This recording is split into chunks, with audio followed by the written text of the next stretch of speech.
I quit drinking years back to get my life back on track. And when I was on this path to quit drinking, like most people, I was obsessed with the days. Like, it's been 2 days, it's been 3 days. And this led to the point where my good friends back then wouldn't even invite me out anymore because they're like, David doesn't drink and he doesn't seem to want to stop reminding us. And when I would talk at these bars, I was always talking about how we could do something crazy, like a new venture, a new business idea.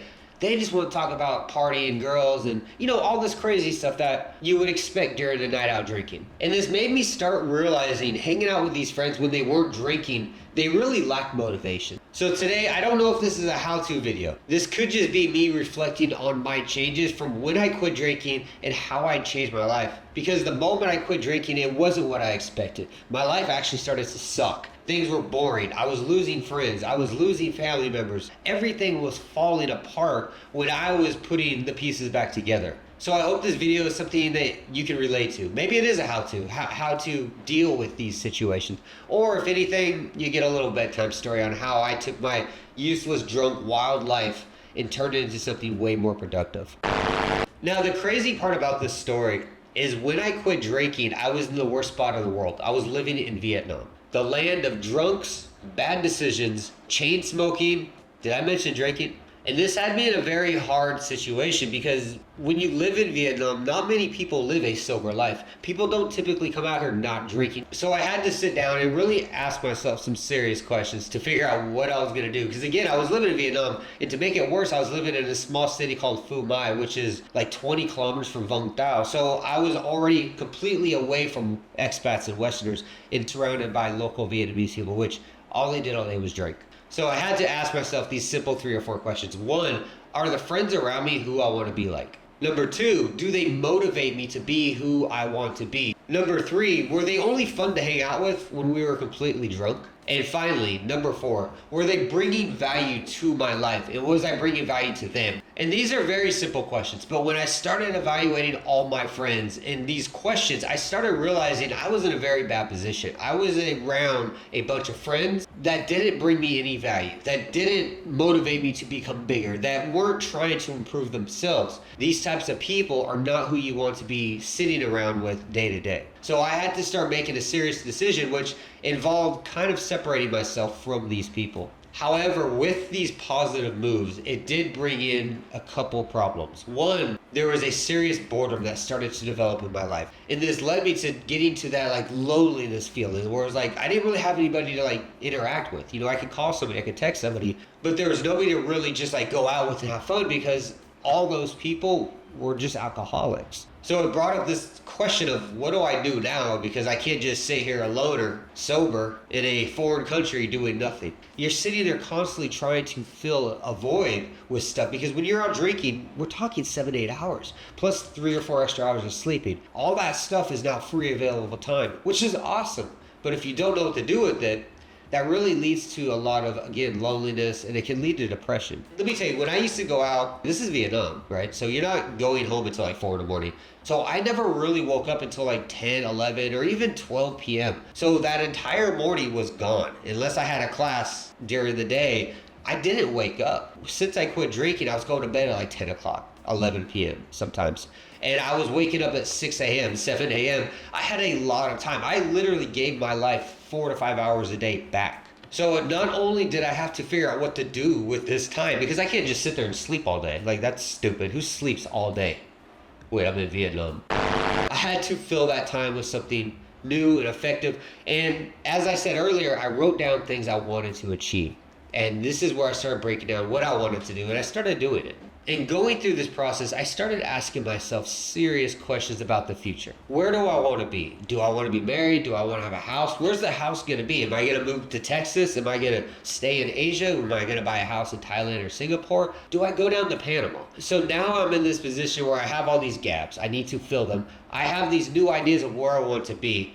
And I just need to start putting the pieces together. So during this time, I was living in a small town in Vietnam, and this was months before I found out my mother had stage 4 cancer. So this was kind of the end of my first tour, per se, about 9 years of Vietnam, before I went back to America for about 6 months. And in that last month, because I didn't know this was the last month, this was just my month of recouping, I spent time alone, focused, sober, not smoking, eating healthy, working out. And I started going through things like Facebook, Instagram, looking for these motivations. And I even got to the point where I was joining like these mid groups. And I started realizing that motivational quotes are typically coming from people that don't do anything. They literally are just cut pasting garbage from Tony Robbins that they want to do themselves, but they never did. Or I joined like these mid groups that turned into a lot of egotistical admins threatening people, and it was just chaos. Like it never worked out. Once I figured out where I needed to be, things got easier. And this is when I finally met a new friend. I actually met him online. This sounds weird. This guy was cool. Like, we were just talking about real estate. I used to be in real estate, so we were talking about that. He's actually doing it right now in America.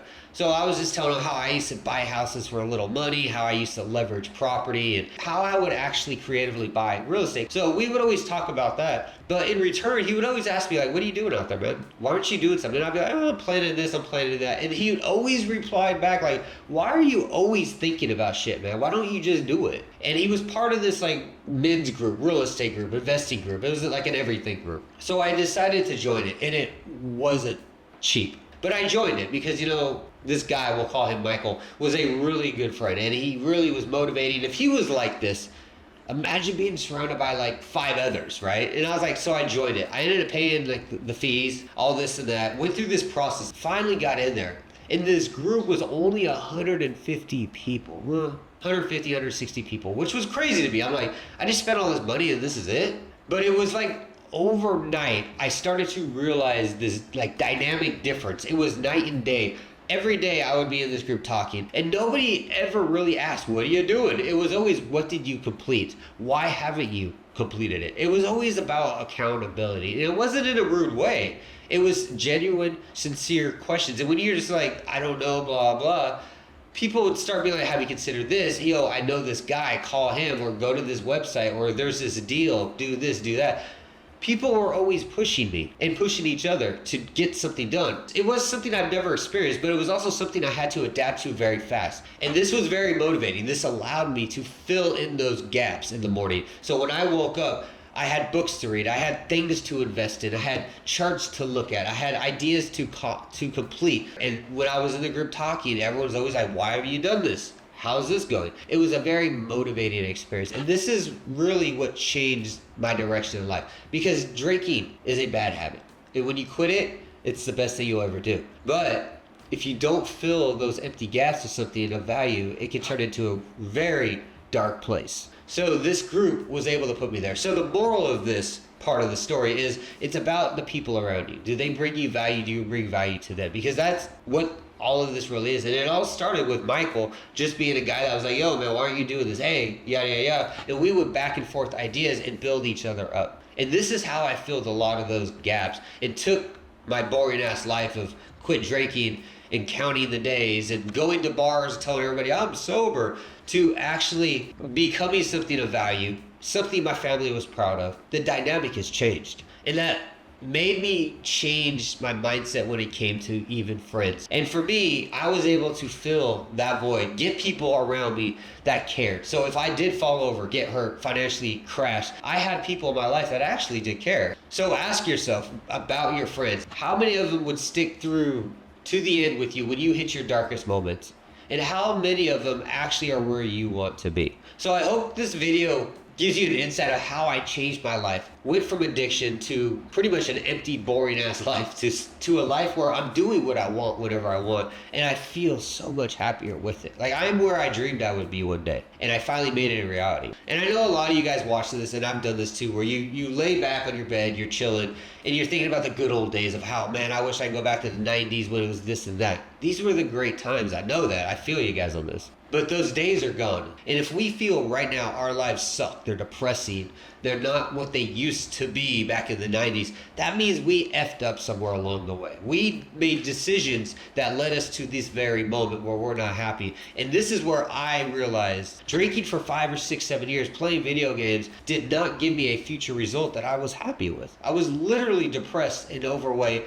And when I quit drinking, I didn't know what to do. I felt literally lost and stuck. So if I was to sum up this video, I would say it like this. Think about who you used to be and why you loved it. If you don't feel the same back then as you feel today, that means that we You and me have filled our own expectations of who we want to be and where we want to be. We need to fill that. We need to fix those issues. So rethink your goals, rethink your daily, your weekly actions, because they impact your future. Watching TV, playing video games, drinking beer all the time, drinking Red Bulls like they're running out of style, scrolling through Instagram and TikTok and going to OF all the time will not make you happy 3 years from now. You'll most likely forget about most of it, or you'll be suffering from the health consequences of those bad decisions. And finally, the people around you. Being friends, being family. Do they build you up? Do they motivate you?